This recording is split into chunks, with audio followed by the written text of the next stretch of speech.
All right, algebra, continuing on with quadratic equations. And today, this is 12.6, more quadratic equations.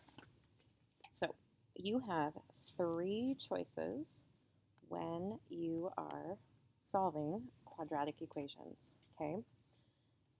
No matter what, you always start with writing the equation and ax squared plus bx plus c is equal to 0. That is standard form, okay? If b equals 0, then you are going to isolate the square and apply the square root property. That's option number 1, okay? If the polynomial factors easily,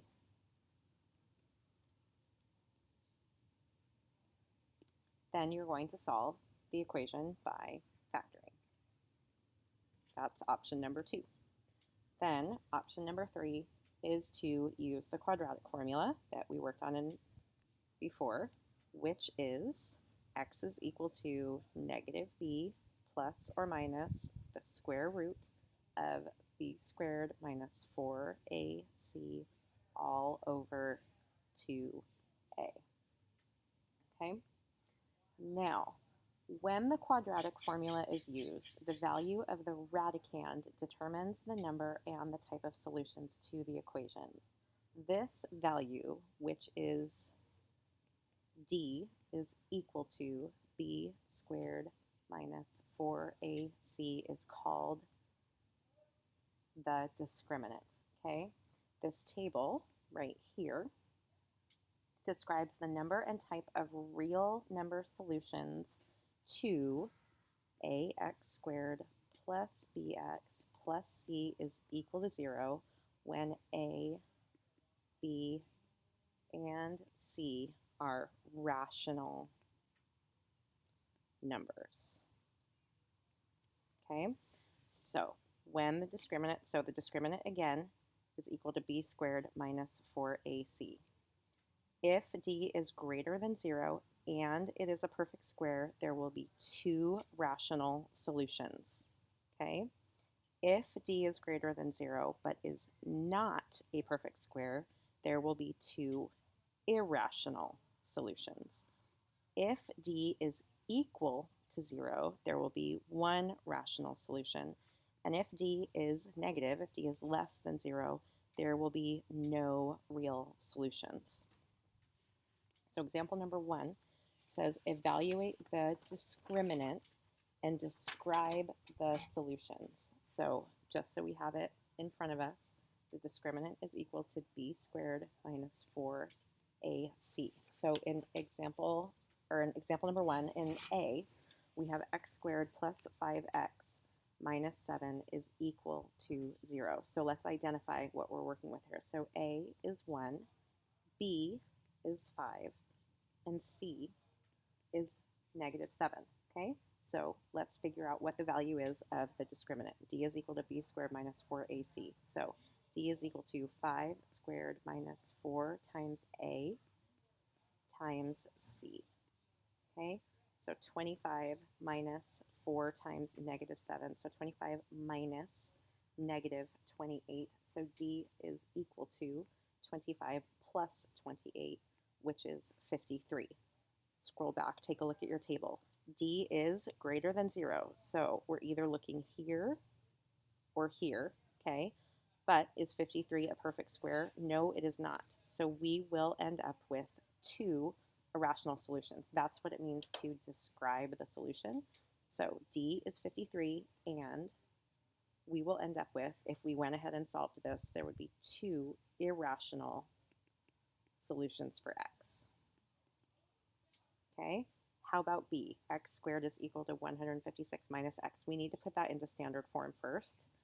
X squared minus, x squared plus x minus 156 is equal to 0. So a is 1, b is 1, and c is negative 156. D is equal to b squared, so 1 squared minus 4 times a times C. So D is equal to 1 minus 4 times 1 times negative 156. So 1 minus negative 624 is equal to 625. So D is greater than 0 in this case. 625 is a perfect square. So we will have, so D is 625, and we will have two rational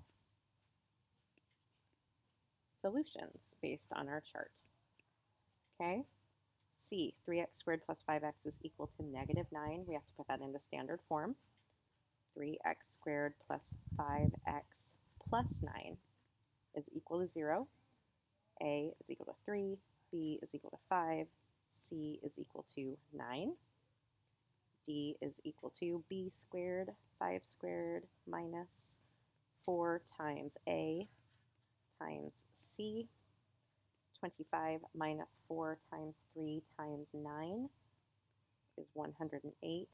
D is negative 83. So D is less than 0. That was the one at the bottom of our table.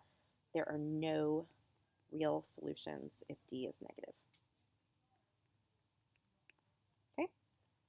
All right, example number 2.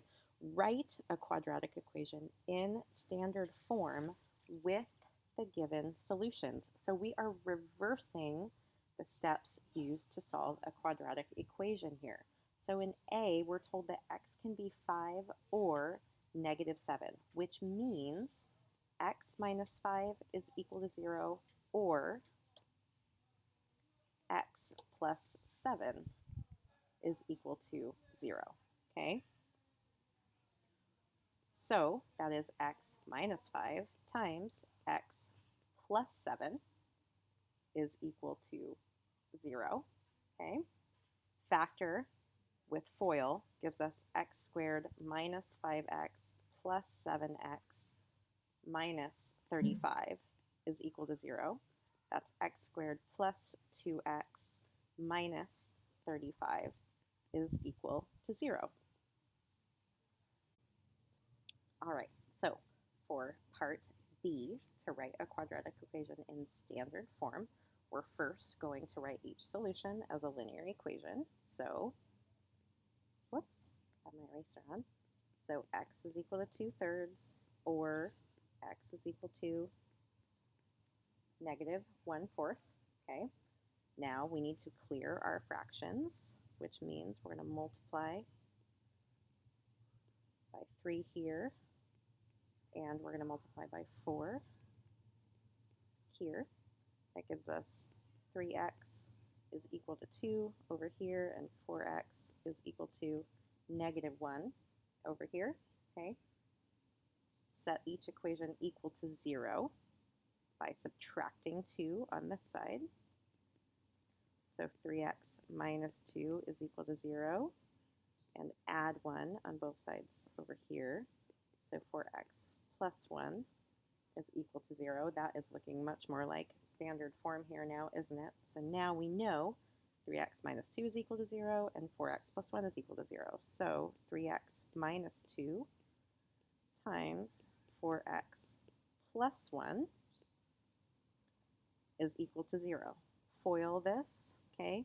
So 3x times 4x is 12x squared. 3x times 1 is 3x. Negative 2 times 4x is minus 8x, and negative 2 times 1 minus 2 is equal to 0. So that gives us 12x squared minus 5x minus 2 is equal to 0. And we have just worked in reverse with our solutions to write the quadratic equations that those solutions came from. Example number 3. I just kind of jotted down a couple little notes, but I'll read the whole problem. It says a carpenter wants to fit 3 boards together to form a right triangle to use as a brace. So here is a right triangle. The hypotenuse must be 3 feet longer than one leg and 5 feet longer than the other. Find the measurements for the sides. Okay, so the hypotenuse is being related to both of the legs of this right triangle, and it needs to be 3 feet longer than one leg and 5 feet longer than the other. So if we set our hypotenuse equal to x, okay, one leg is going to be x minus 5, and the other leg is going to be x minus 3.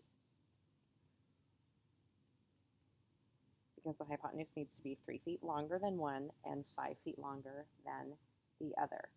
Okay, so now we have x minus 5, x minus 3, and x. And now we're going to use the Pythagorean theorem to start solving for x, where a squared plus b squared is equal to c squared. So x minus 5 squared plus x minus 3 squared is equal to x squared. Okay, x minus 5 squared, what is that? That is x squared minus 10x plus 25, okay, plus x minus 3, x squared minus 6x plus 9 is all equal to x squared. Simplify, so I have 2x squared, negative 10x, negative 6x, so minus 16x, 25 and 9 plus 34 is equal to x squared. Okay, we're going to set this equal to 0, which means we're going to subtract x squared from both sides, and we get x squared minus 16x plus 34 is equal to 0. Let's evaluate the discriminant, okay, and make sure that we can even get a solution. So d is equal to b squared minus 4ac. So d is equal to b squared, negative 16, squared minus 4 times a is 1, times 34. So 16 or negative 16 squared, okay, minus 4 times 1 times 34 is equal to 120. So d is greater than 0, but is not a perfect square. So we know our solutions are going to be irrational. If we're going to end up with irrational solutions, we just want to go ahead and use the quadratic formula to solve this. Okay, quadratic formula, minus b plus or minus the square root of b squared minus 4ac all over 2a. Okay, so minus negative 16 plus or minus the square root of 16, negative 16 squared really doesn't matter because we're squaring it, minus 4 times 1 times 34 all over 2 times 1. Okay, so this is positive 16 plus or minus, and I'm just going to go ahead and spoiler alert this guy to square root of 30 when you solve that all out, all over 2. So this 2 and this 2 are going to cancel, and this 2 is going to go into there as 8. 8 plus or minus the square root of 30 is the answer. So because we're trying to find a distance here, we want to go ahead and approximate this as a decimal. So 8 plus the square root of 30 and 8 minus the square root of 30, approximately 13.48, or approximately 2.52. Okay. Now from here, we're going to determine which one of these answers is a possible solution to this. If the answer was 2.52, if x was 2.52, that would mean that the length of one of the legs would be 2.52 minus 5. That would be negative. That's not possible.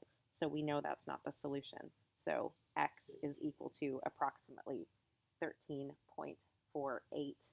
Okay, then you would plug that in to find both of the legs, 13.48 minus 5 and 13.48 minus 3, so 8.48 and 10.48 and 13.48.